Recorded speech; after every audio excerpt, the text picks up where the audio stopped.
Finales de 1981, en este escenario, y cansado el presidente de la República, cansado en un sentido figurativo, ¿no?, de escuchar siempre la misma receta, hay que frenar, hay que tomar este camino tradicional, ortodoxo, equilibrio presupuestal, etcétera, ¿no?, con afán, sin importar la marcha, inclusive de las obras en proceso. Nos pide al presidente, a José Andrés Oteiza y a mí, que trabajemos en una opción que incluya, entre otras, la del control de cambios y la nacionalización de la banca. Esto lo relata López Portillo en sus memorias, y lo han dicho incluso en este libro cuando el Estado se hizo banquero. Alfredo Phillips dice que López Portillo habló con él y le dijo que estaba dispuesto a nacionalizar la banca. O sea, con esto quiero subrayar que no fue una decisión improvisada en el último momento, sino que se empezó a hablar de tiempo atrás. Nos encarga el trabajo. Teníamos ya el antecedente, un grupo muy reducido, como mencioné, de 3 personas, entonces uno sabe muy bien quién chismea, aunque ya, por ser las 3 personas que éramos, pues éramos una. Cuando ya hay más de 2, ya no sabe uno quién chismea. Pero en este caso, que éramos 3, sí sabíamos por la gente que éramos. Teníamos los antecedentes de la información que desde FINASA yo preparé, bueno, no yo en lo personal, sino pedí que se prepararan con gente que sabe bien de estas cosas. Teníamos muy ubicado cómo estaba funcionando el sistema financiero en México, las distintas leyes, las relaciones que hay entre la Seguros América, Banamex y Banamex, ¿no?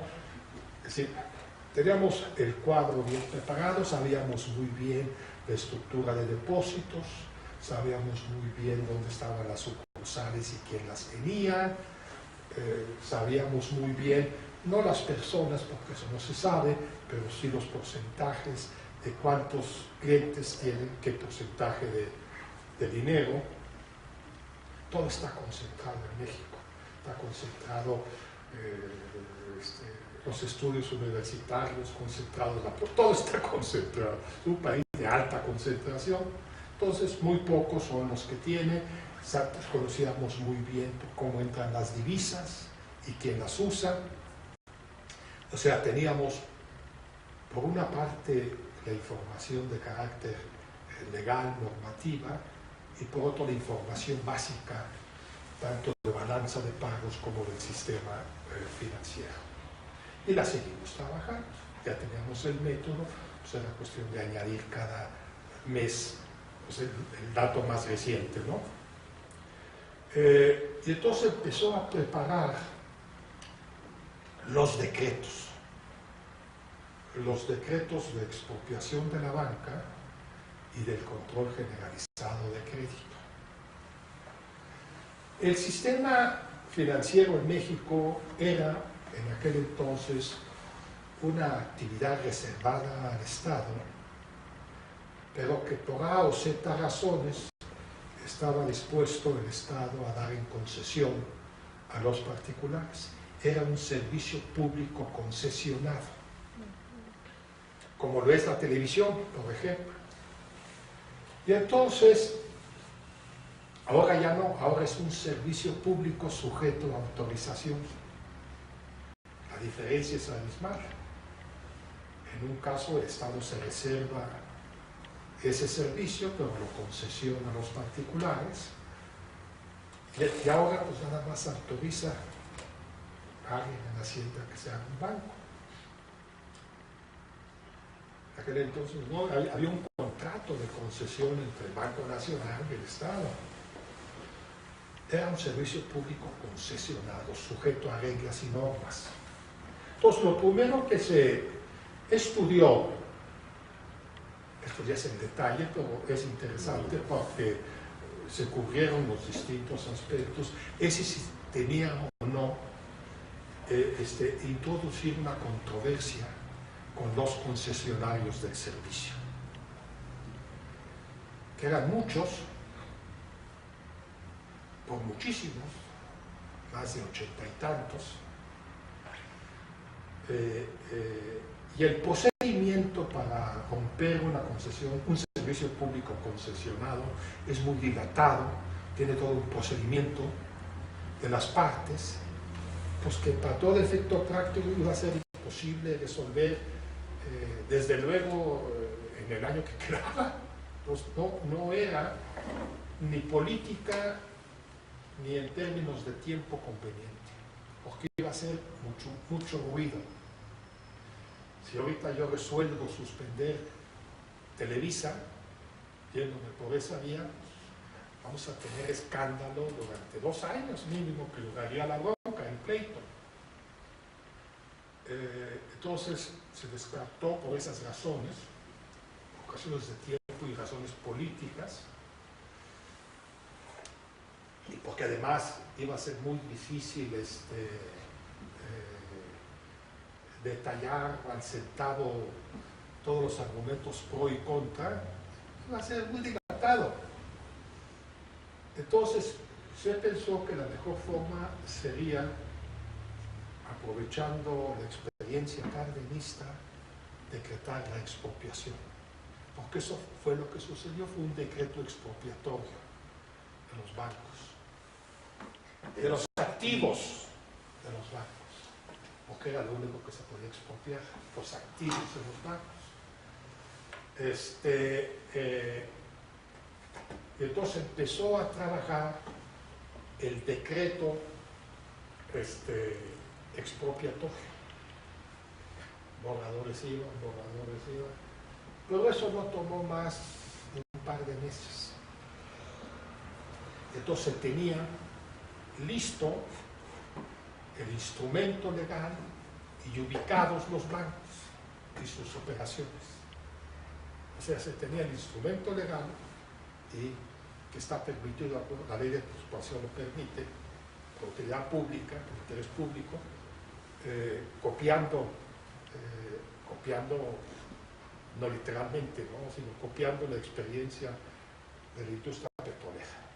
Nos basamos mucho en ello, haciendo los ajustes del caso.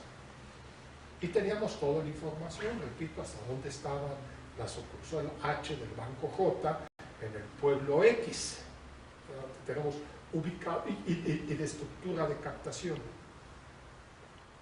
así dónde estaba el dinero, si estaba en los bancos o si había sido prestado. Me explico, teníamos toda la información sobre los esos. Y entonces empezó a discutir sobre el control de cambios. Lo primero que se discutió fue si era irrelevante o no después de expropiar la banca. Porque si expropian a los banqueros, pues ya no se va a poder, ya es irrelevante, se cierra la llave. Pero se manejó en ese momento como alternativa, no como acción simultánea. No sé si soy claro. O expropiamos la banca o hacemos el control de cambios. Y entonces empezamos a trabajar. Hubo experiencias recientes de otros países, la francesa, la española, todas estas nos las proporcionaron por conducto de los embajadores de México en estos países. Horacio Flores de la Peña era el embajador de México en Francia, nos mandó toda la información. Francia tenía muchos bancos del Estado y usó hasta hace poco, en aquel entonces, el control de cambios, lo mismo España. En fin, aquí nos asustaba mucho el control de cambios por la frontera, repito, y porque había tradicionalmente la idea de la libre convertibilidad. En ningún otro país de mediano pelo la gente podía ir y darle $100 millones y se los daban. Eso no se estilaba ni en Japón. En Japón hay el reproche social. Oye, es como no, encantado de dártelo, pero ¿para qué lo quieres? ¿Estás seguro?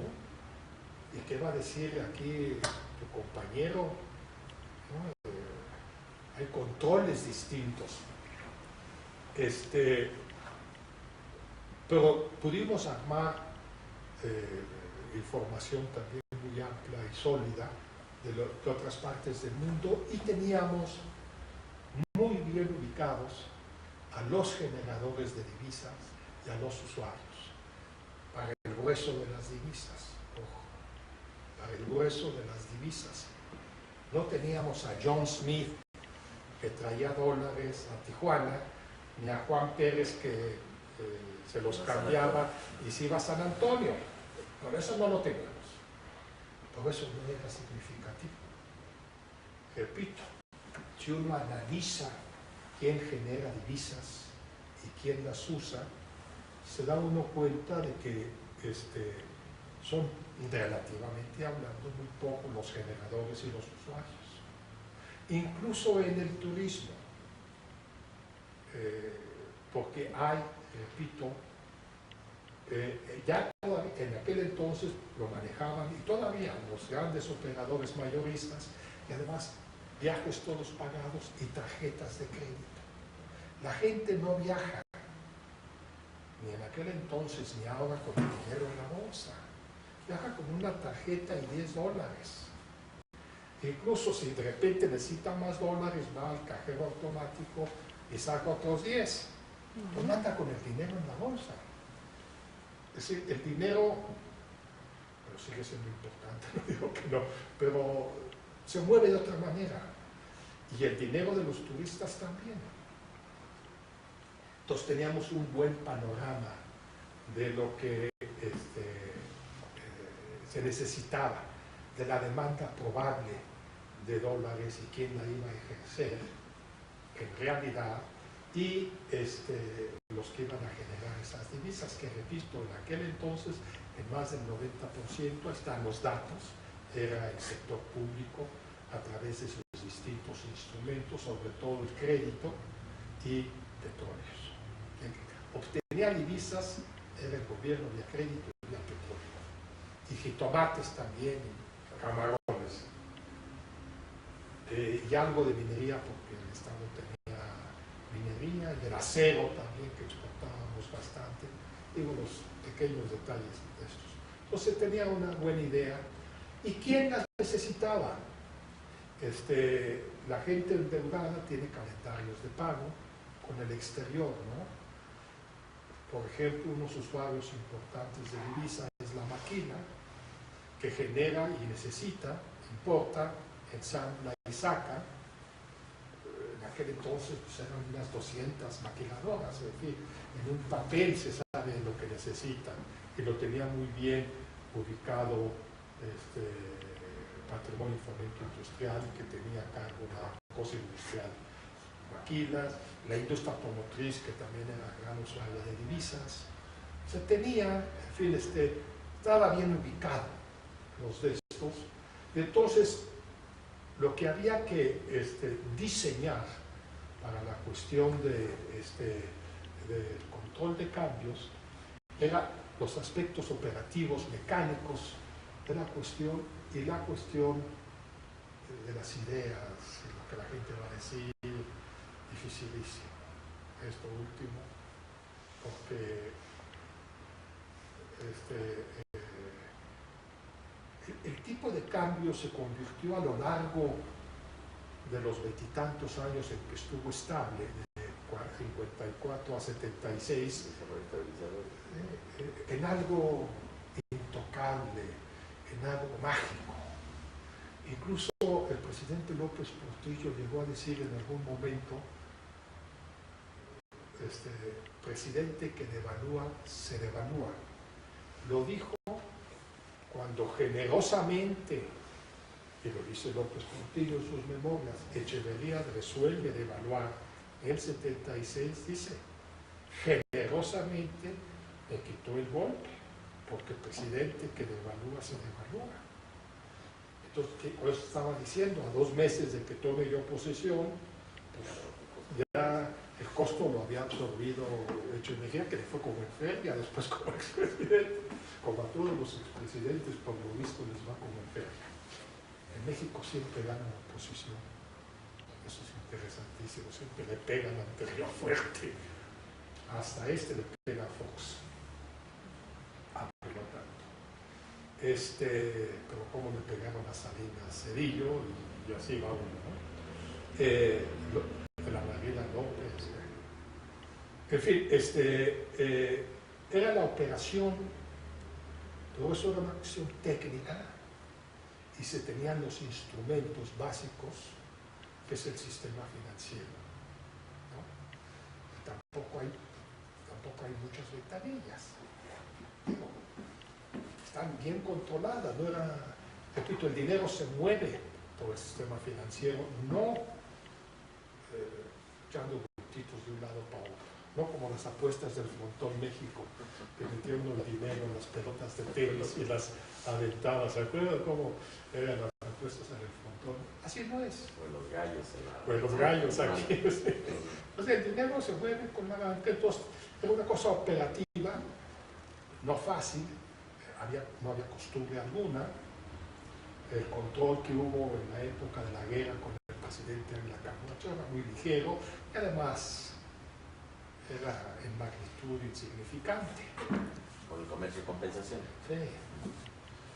Cuando hubo control de precios, control de salarios, divisas, lo hizo el secretario Suárez. Bueno, lo hizo el presidente y lo pegó el secretario Suárez, don Eduardo Suárez, secretario de Hacienda en ese tiempo. Pero lo que resultaba muy difícil era la cuestión de lo que iban a decir la gente, su ánimo, todo el listado de los, digamos, movedores de dólares. Eso se supo después. Eso yo me encargué. Yo tengo tantos taches con tanta gente, sigue siendo el diablo. Yo le tuve que pedir a los directores de los bancos, ya desde el Banco de México, incluyendo a Mario Ramón Beteta, director de Somex, que nos dieran la lista de la gente que había movido dólares, sacadólares, les llamamos. Entonces tuvimos 2 listas y, en cierto sentido, breves. La lista, digamos, institucional, General Motors sacó tantos dólares y los usó para liquidar una deuda parcial, un pago parcial de una deuda que tenía con HJK o su corporativo, y luego Juan Sánchez sacó. O sea, había esas 2 listas. En muchos casos no había explicación del uso de las divisas. No era General Motors para importar insumos, sino era una empresa que dice, no, ¿por qué sacó? Fue el dueño el que lo sacó, ¿me explico? Empresa pequeña con una gran liquidez. Así es. Había un dicho que se usó mucho: empresa pobre, empresario rico, que es una cosa muy válida aún hoy en día en México. Empresa pobre, empresario rico. Lo acabamos de ver en el caso más reciente de Mexicana de Inversión. La empresa quebrada, pero los dueños acaba de tener la noticia de que van a gastar no sé cuántos millones de dólares en otras cosas, cientos de millones. Acaba de salir en la prensa. O sea, empresa pobre, empresario rico. Entonces, lo que necesitábamos encontrar la fórmula para amortiguar el golpe en una sociedad acostumbrada. Estaba también una cuestión muy importante, que empezaba los becarios del gobierno mexicano y de otras instituciones que estaban en el extranjero. No hay que olvidar que la inteligencia en México desempeña un papel muy importante. en México y en el mundo, pero en México el grupo, digamos, de los intelectuales desempeña y siempre ha desempeñado un papel importante. Pues había químicos, había escritores, había hasta economistas becados. Entonces había que trabajar muy bien con las instituciones que los becaban.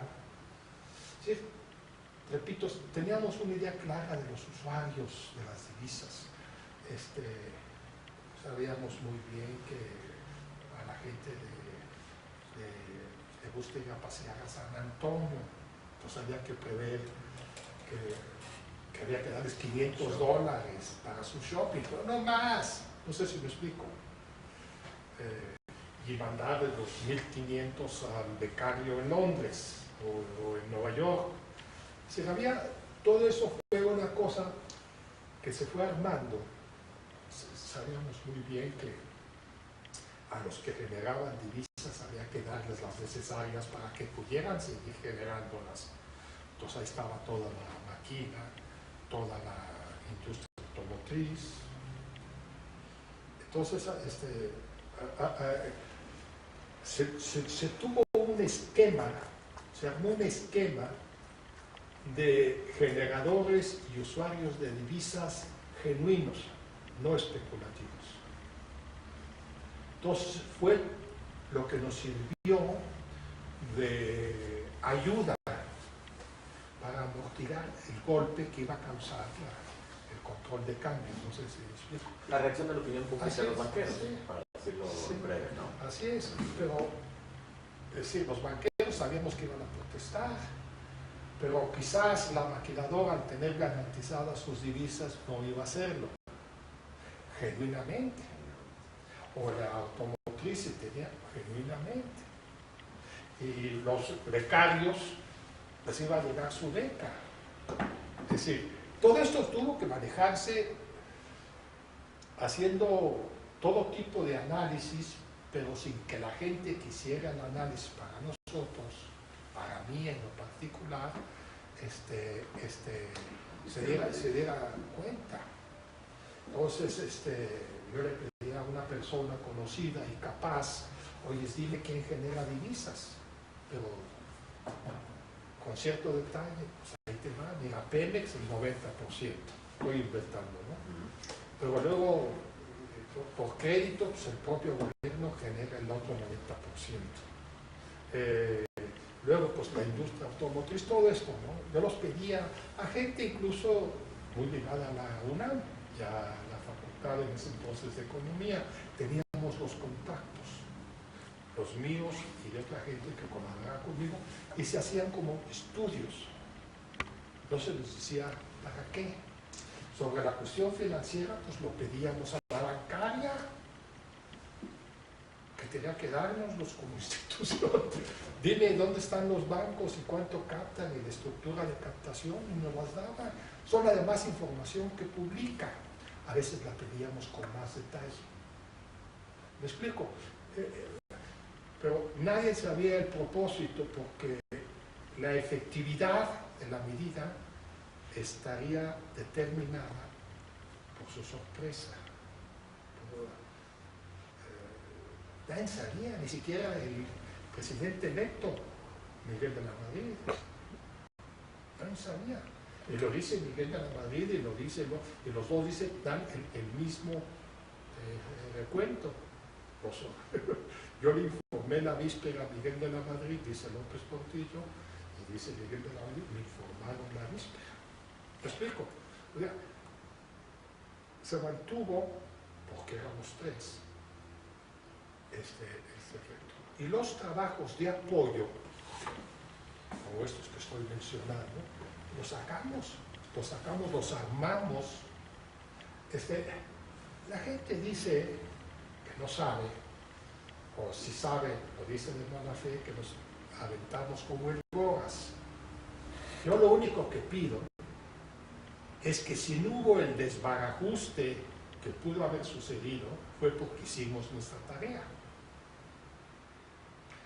No salió un peso de los depósitos, siguieron captando los bancos, esto es interesante, siguieron captando los bancos, y el control de cambios funcionó. ¿Qué fue lo que nos falló? Lo que nos falló fue que quienes generaban las divisas, distintos a Pemex y a los créditos, no las traían al país, las dejaban afuera y para generarlas pedían dinero. Yo en su momento voy a contar a la gente que me fue a ver para pedirme divisas y les dije, pues traigan las de ustedes que tienen afuera. Sí, eso sí nos falló. En el capítulo generador de divisas privado, que no sabía, no digo que no había, digo que el grueso era público, por eso no quiere decir que no había privado. Uno de ellos fue el presidente Fox, que él exportaba brócoli. Entonces fue a ver, no era presidente, era productor de... Un empresario distinguido. Guanajuatense Fue a pedirle divisas. Y ¿por qué? Porque necesitaba, porque él exporta todo, exportaba todo, y entonces necesitaba ciertas cosas de importación que le exigía el Food and Drug Administration de Estados Unidos para que salieran de su rancho a la mesa del consumidor en Texas o en Cincinnati. Una cosa de... Entonces eso había. Y el presidente Fox le dimos divisa, porque no tenía por lo menos en las listas nuestras divisas afuera. Cloutier, sí.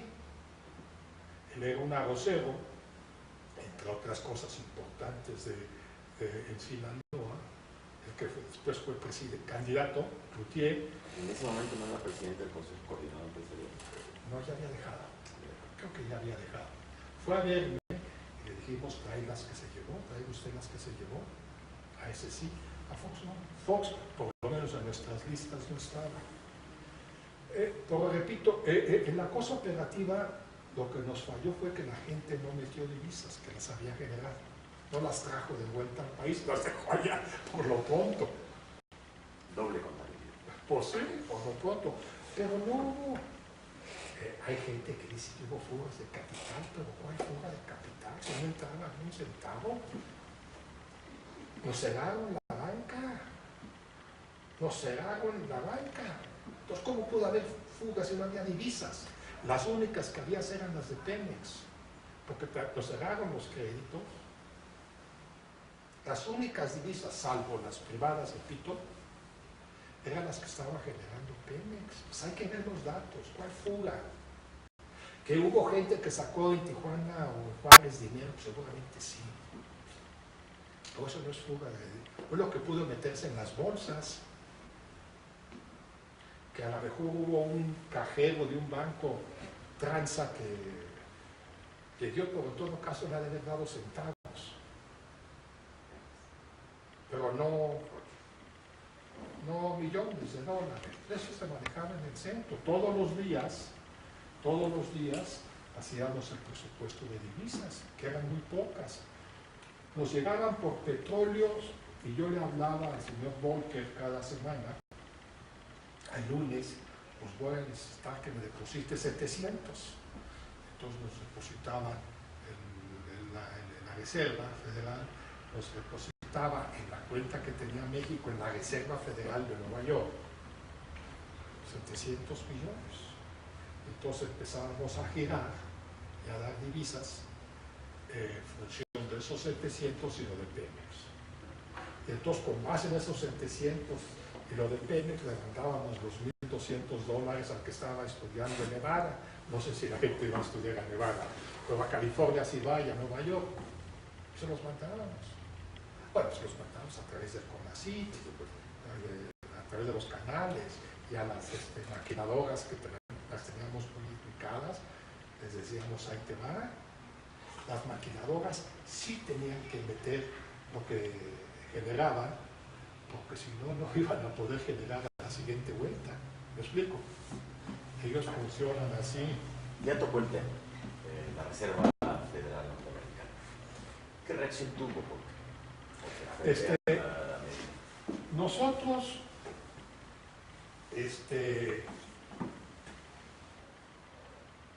tomamos una decisión dentro de todo el esquema, yo la cuento, no darle de sombrerazos al tigre. A un tigre no se da sombrerazos. Se le puede dar, desde luego, sombrerazos, no tocar a la banca extranjera, que en ese caso era Citibank, no tocar, ni tampoco tocar al Banco Verde. Esos fueron los dos únicos bancos que no fueron tocados en la expropiación. Al Banco Obrero por serlo, y también a Citicorp, era Citibank, por el papel extraordinario que desempeñó en la década de los años 30, que usted sabe muy bien, fue el único banco que se hizo solidario con el gobierno mexicano, y porque además ni una sucursal tenía, era, ¿cómo se llama?, simbólica su presencia, y se le pidió que nunca se fuera. Se le pidió que nunca se fuera. Entonces no se le tocó. Entonces, no se iban a tocar los intereses de los americanos ni extranjeros. Se les dijo también a los banqueros que habían prestado dinero a México y que todavía no lo habían retirado, que se les iba a pagar y que se les iba a pagar en tiempo y forma. Ahora que empezaran a generarse las divisas para poderlo hacer. Que ojalá, y algunos lo hicieron, siguieran dándole revolvencia a los créditos comerciales y de corto plazo. Porque estos son eso. Y que el país no se iba a acabar en unos días, mucho menos. Entonces, se habló con ellos. Y hubo, no que aplaudieran, nadie le aplaudió de los banqueros la nacionalización del control de cambios, pero lo entendieron. Fue muy importante ver, eso, hay datos de la captación antes y después de la nacionalización, no hubo ninguna baja. Eso es muy interesante.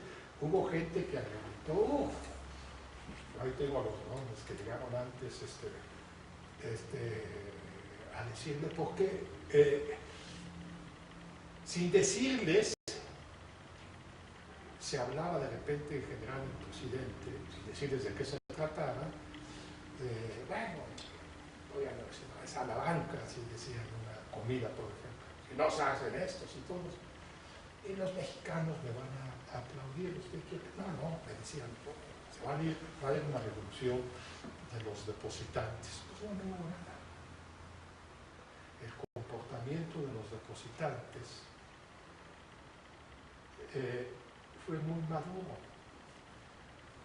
Los grandes, que era el 80%, pues veían que no había otra. Y los pequeños no hicieron colas, como en Shanghai, esa foto famosa de Life Magazine allá en los 30s, cuando suspendieron los pagos de los bancos en Shanghai.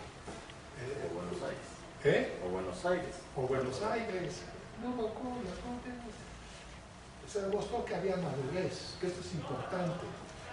Por lo demás, razonable, porque quien deposita el banco, el usuario del banco, está por encima del nivel promedio de escolaridad, de información, en muchas cosas. La gente en México sigue sin usar los bancos, de aquel entonces menos, ¿no? Entonces,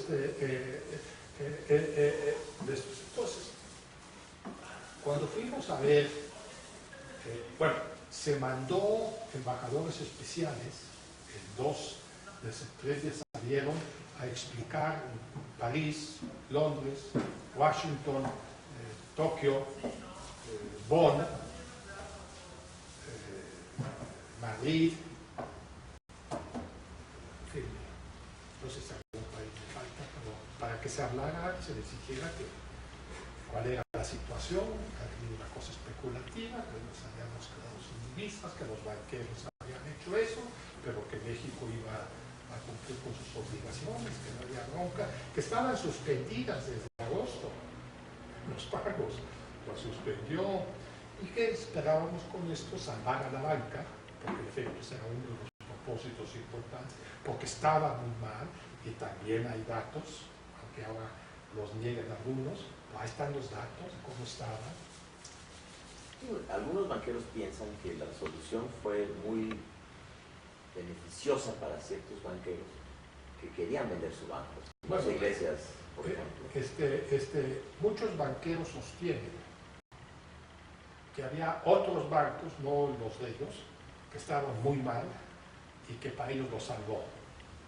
Por ejemplo, es la versión que da Carlos Avedón, uno de los dueños del Banco del Atlántico, en aquel entonces director de los banqueros, no director, presidente de la asociación. El Banco del Atlántico estaba mal también, quizás no tan mal como comercio. Pero el de comercio, a través de su hija María Amparo Espinosa y también Enrique Cárdenas, historiador que está de presidente, dicen que Bancomer no estaba tan mal. O sea, una vez más, Rashomon, ¿se acuerda de Rashomon?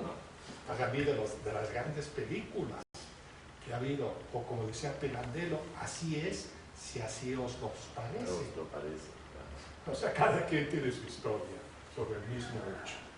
Fuimos a ver a estos embajadores, calmaron las cosas, y posteriormente yo fui a Washington. Se habló con Volcker, se habló con el Tesoro, con el francés del Fondo Monetario. Siempre son los franceses del Fondo Monetario, porque ese es el acuerdo. Se habló con el Banco Mundial, con el Banco Interamericano, con la Mena, Mercier, de la Rosier, algo así. Se me va en este momento el Eisenhower que ya tengo de los nombres, pero se habló y se les explicó y se les dijo lo que le estoy diciendo a usted. Señores, esto se gestó así. Ve, ahí están los datos de los precios de lo que México exporta, ahí están las tasas de interés, ahí están el que los banqueros nos hayan bajado la cortina, nos dejaron sin divisas, el ánimo especulativo, la desconfianza que surgió, cómo hubo el enfrentamiento. Fue muy violento el enfrentamiento, más violento que en la época de Echeverría.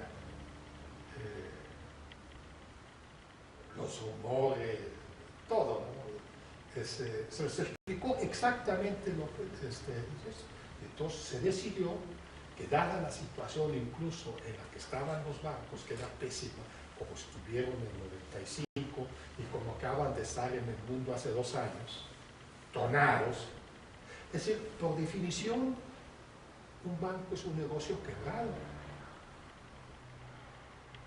No puede nunca hacerle frente a la totalidad de sus obligaciones. Nunca. Porque el dinero que recoge lo presta. Esa es su función y no lo tiene disponible para quien lo depositó. Aunque existe relación entre el préstamo y el que deposita, nunca es por completo total, lineal. Entonces, se les explicó lo que estoy diciendo, se les dije, mire usted, la estructura de los pasivos del sistema financiero mexicano pasaron de aquí a acá, los activos, perdón. Y se hizo un sistema súper líquido, lo que permitió que la gente empezara a sacar todo lo que pudiera, lo sacaba con carretillas, es decir, cantidades que no correspondían a esto. Se les dijo, todavía no teníamos, ellos seguramente sí, porque ellos tienen el centavo lo que los mexicanos depositamos allá, porque nosotros cuando depositamos tenemos que decir todo allá. Yo cuando viví en Estados Unidos, toda la información Ellos sí saben muy bien y lo publican, depósitos de los mexicanos, ¿no? Usted lo ha visto. Sí, claro. Lo publican, o sea, lo saben. No se los decimos, no sabíamos nosotros y no lo quisieron decirnos. Pero no fue de, yo diría que no fue de animadversión. No hubo reproches, no hubo reproche. Tampoco hubo felicitaciones, ni mucho menos. Lo asumieron como un hecho. Y más importante, lo asumieron como un hecho, pues seguramente en alguna proporción y medida cambiaría en unos meses. A mí me decían el CT, Carlos Tello, pero el CT, convencimiento a 90 días. Por eso me decían el CT.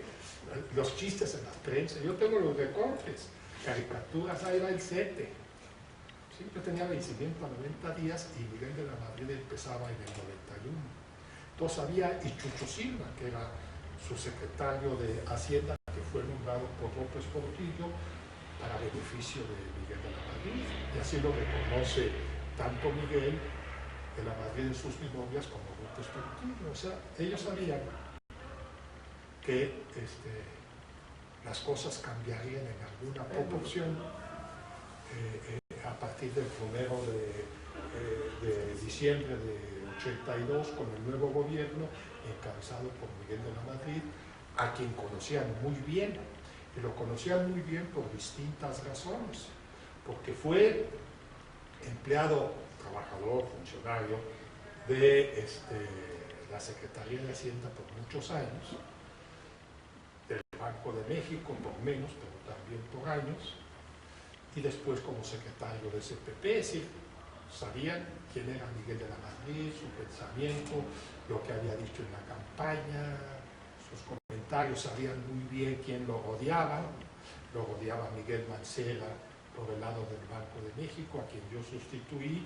y ya le instaló de nueva cuenta el 1 de diciembre, sabían que estaba Chucho Silva, Gerso, que seguiría en esos, es decir, se conocía no solo al presidente electo, sino a quienes seguramente, cierto no hay nada, pero seguramente serían sus colaboradores cercanos, en esta área desde luego, pero en otras.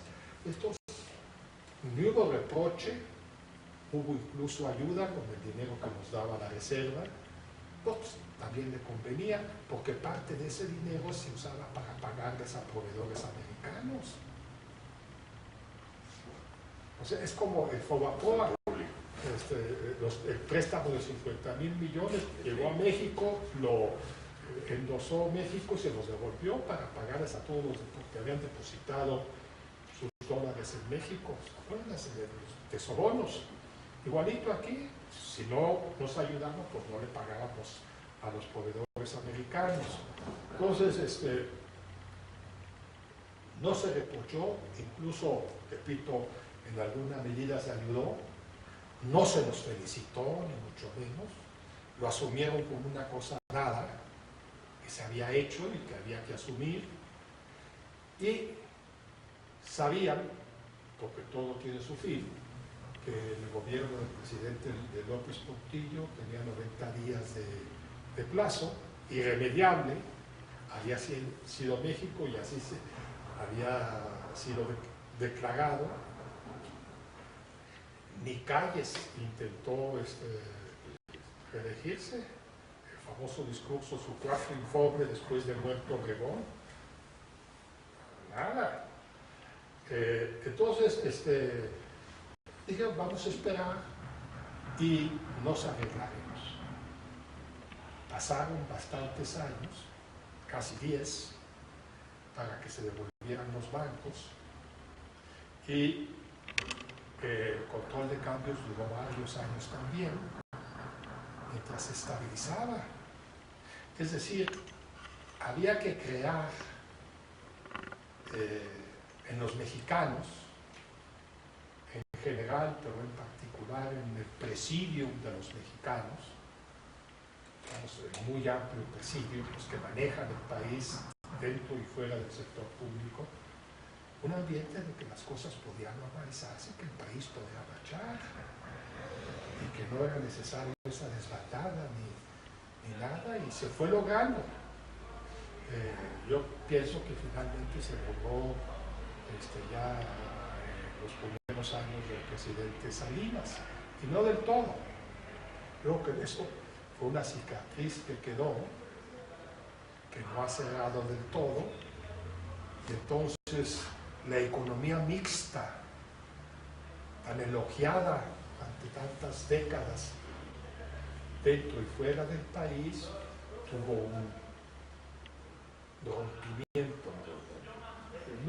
No se rompió porque sigue habiendo economía mixta, pero sí fue duramente resentida y no se ha reparado, como las cicatrices que duran. Van cambiando de su color, pero las cicatrices se quedan. Y sí fue un cambio drástico. Pero pienso, repito, uno, que se preparó, se tenía la información, no toda, pero sí la fundamental.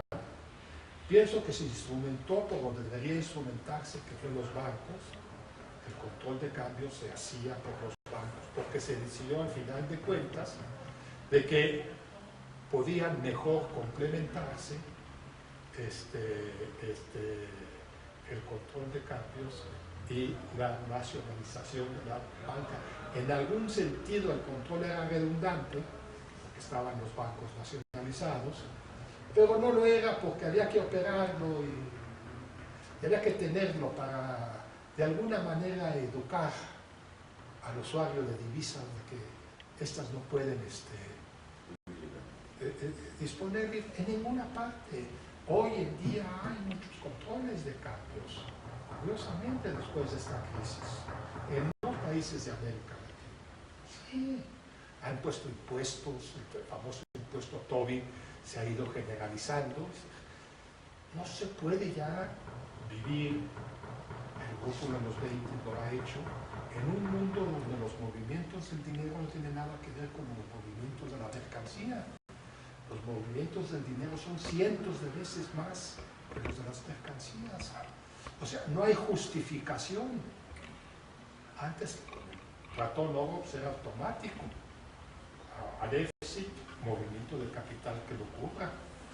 Así era y así. Y después, incluso hasta 71, hasta que se mantuvo la paridad del dólar, había correspondencia entre las cuentas corrientes y la de capital que cubría los déficits. Esto se empezó a disparar y yo era escandaloso. Es que entonces ya lo están controlando. Saldos, profesor, saldos de esta medida. En el... saldos de Edgar, cuando usted diga. Todavía hay un poco. 10, 15 minutos. Bueno, es muy difícil sacar un saldo de una medida de esta naturaleza, de esta trascendencia, de estas medidas para control banca, de estas naturalezas. Todo depende mucho si se llega a un acuerdo de medición. Porque lo que sucede con frecuencia es que yo estoy pensando en estos indicadores, pero la otra parte está pensando en estos. Entonces es imposible la comunicación. El presidente de la República dice que las cosas marchan viento en popa, usando unos saldos. Pero yo puedo usar otros saldos para decir que estamos muy lejos de marchar viento en popa. Entonces, primero habría que definir criterios para que haya conversación. Creo que en el terreno político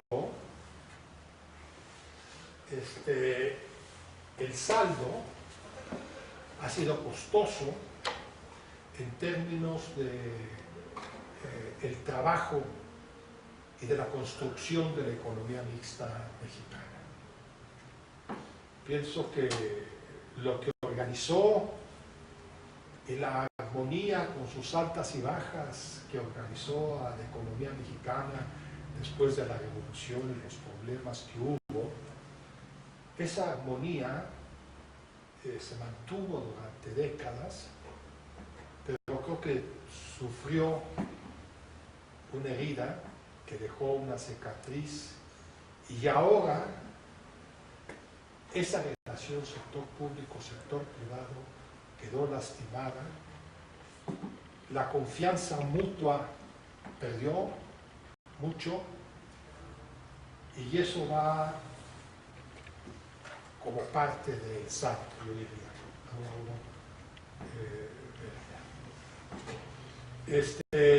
Otro de los saldos fue que se aprovechó ello para cambiar el esquema de desarrollo que durante décadas también organizó a la economía mexicana. Se pasó de una creciente, se redimensionó el Estado y la participación del Estado en la economía a partir de ese hecho, no como resultado de ese hecho. El redimensionar a la participación del Estado en la economía era una cosa que venía de atrás. Nosotros la reporteamos en la disputa por la nación y yo en la política económica en México. O sea, venía de atrás y no solo en México, en muchas otras partes. Lo que yo llamo la revolución de los ricos, que querían redimensionar el papel del Estado, hacerlo menor. Por redimensionar quiero decir, entre otras cosas, achicar. Pero no es una cuestión de cuantitativa, es también y sobre todo de carácter cualitativo, que el Estado se meta menos, o se meta nada más lo indispensable, o no se meta. Entonces, sirvió como buen pretexto para redimensionar al Estado. Repito, no fue la causa, pero sí fue la causa del rompimiento de la economía mixta, como la entendimos de estos, pero no lo fue de esta cuestión del nuevo esquema de desarrollo que incluyó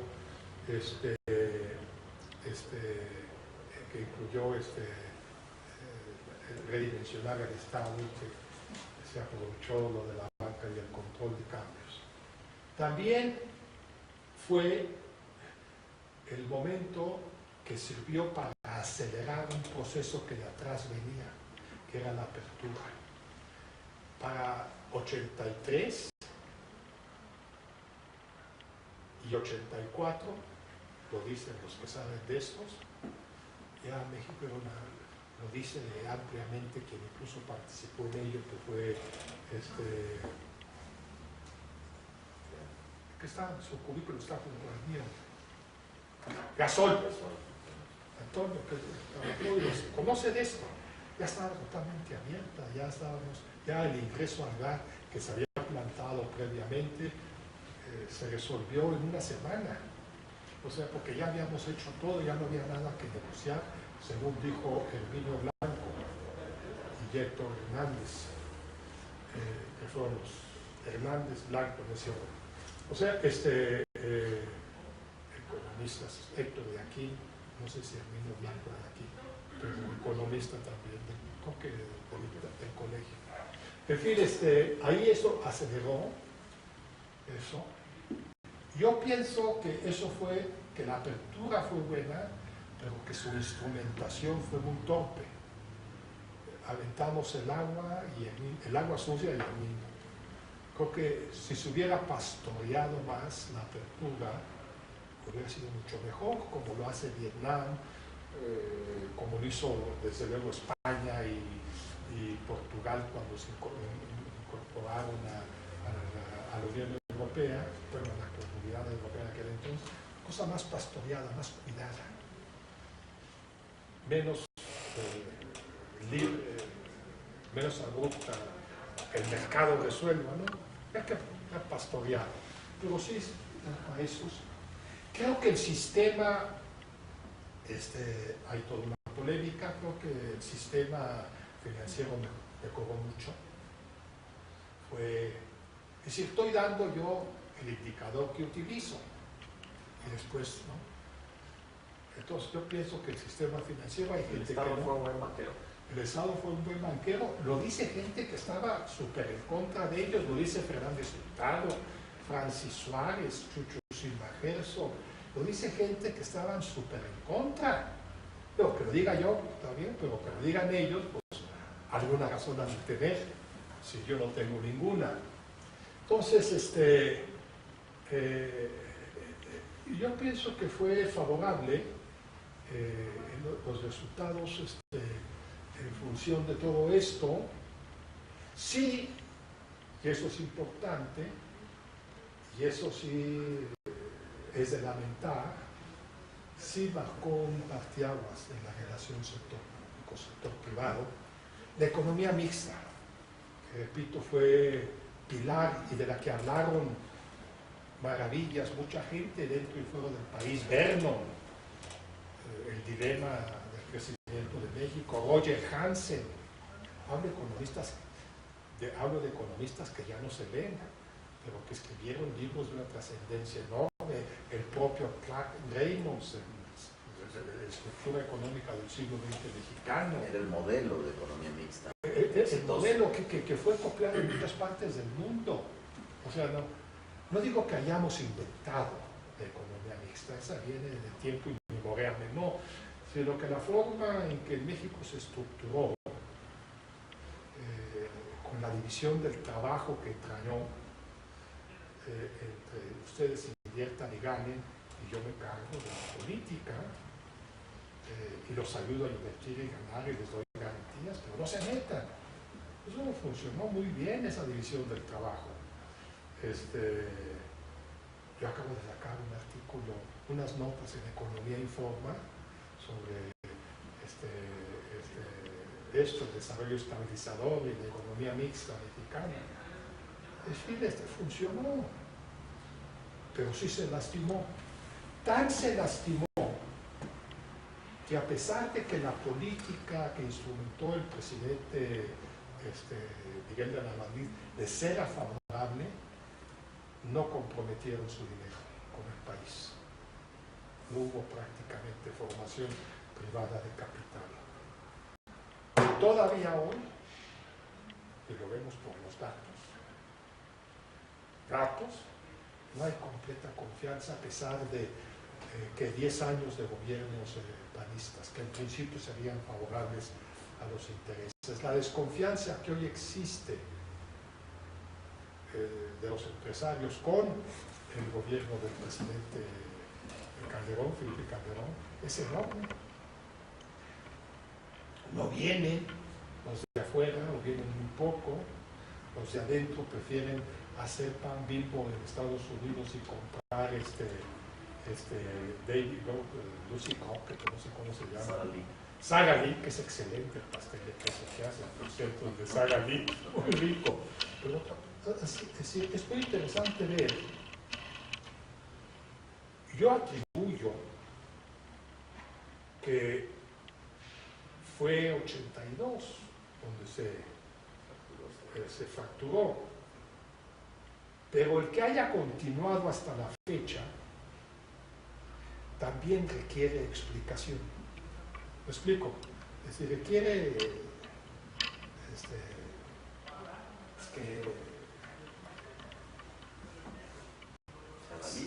se analice y se explique por qué persiste. Porque no se puede argumentar que Miguel de la Madrid, hablo de los presidentes de la Madrid, Salinas, Cedillo, Fox y Calderón, no hayan sido por negocios, o quizás no hayan sido buenos por negocios. Por negocios han sido, lo que pasa es que no han sido eficaces. Su política de pro negocios no ha sido eficaces, cosa que fue muy eficaz el gobierno antes en economía mixta. Pues ahí está la formación de capital. Y ahora no se ha dado. Tenemos empresarios rentistas también. Hay mucho empresario rentista. A corto plazo está dominando la relación. Así es, venden sus empresas con una facilidad asombrosa. Los propios banqueros. Los propios banqueros venden el banco. Dotados de nueva cuenta. Sí. Entonces, Walmart, Citicorp, el Banco Nacional, venden sus negocios. Es decir, el empresario comprometido con el país, que le apuesta al país, que existió durante muchos años, prácticamente ya no existe, y en todo caso de existir apenas es un puñado. Que siguen apostando a México, que piensan que el mercado interno debe florecer y crecer, multiplicarse. Yo pienso que la fractura fue en 82, pero que a lo largo de los años, de esa fecha hasta ahora, 30 años después, algo lo explica lo que también sucedió en estos años de la política. No se ha sabido no reconstruir la relación, porque esas no se reconstruyen, repito, es una herida, pero estimular ¿cómo se llama?, a la iniciativa privada. Lo único que se les ocurre, por ejemplo, ahora, que ni siquiera se lo van a agradecer, es hacer deducible el pago de colegiaturas para efectos del impuesto sobre la renta. Ni siquiera se lo van a agradecer. No se logró un divorcio civilizado para una relación, un matrimonio de convivencia interesante. Así es, no se logró eso. Sí hubo ahí el divorcio, pero después no hubo nada que no. Repito, un arreglo que hiciera la convivencia. La convivencia y que funcionase,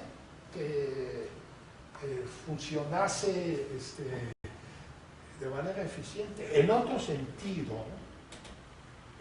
sentido, y desde luego toda proporción guardada, hay que ver el arreglo que se ha logrado en Chile después de Pinochet, que se suponía que tenía el respaldo del capital y cuando mismo el socialismo no se asustaba. Hay que ver la reconstrucción que se ha hecho en Argentina, capital público y privado, la reconstrucción que también se ha dado en Chile. Digamos, toda proporción guardada, no son situaciones similares ni mucho menos, pero sí son esta cosa de convivencia, que se pudo armar convivencia. ¿Cómo se ha armado en China? Después de que algo del gato, ¿cómo es el gato? Que rasguña, que aunque sea de otro color rasguña o algo así. Sí, en China se ha logrado de una manera ejemplar. Es el camino rojo al capitalismo. Sí. Profesor, tenemos, se nos agotó la... ¿no? Sí, yo me estoy viendo mi reloj. Bueno, yo la verdad no quisiera terminar esta conversación, y hay un gran capítulo que para los propósitos del proyecto es muy importante. Yo lo sigo vendiendo esta mercancía, sí, pero es así. Es ese camino, digamos, de este momento importante, ¿no?, climático en tu carrera política, o como servidor público, mejor dicho, a la facultad, ¿no? Es un camino de retorno a la diplomacia, al servicio, no sé, me interesaría mucho escucharle sobre lo que fue para usted el INI o instituciones educativas y luego la facultad. En los últimos 30 años, más de la mitad he sido profesor de tiempo completo en UNAM. Más de la mitad. Que la universidad lo recupera como un intelectual, y esa es una historia importante para él. Había que llevarlo como el clímax de eso, sí, para... Bueno, pues esa es la ya estamos, ¿verdad? Fuera de... generosidad de la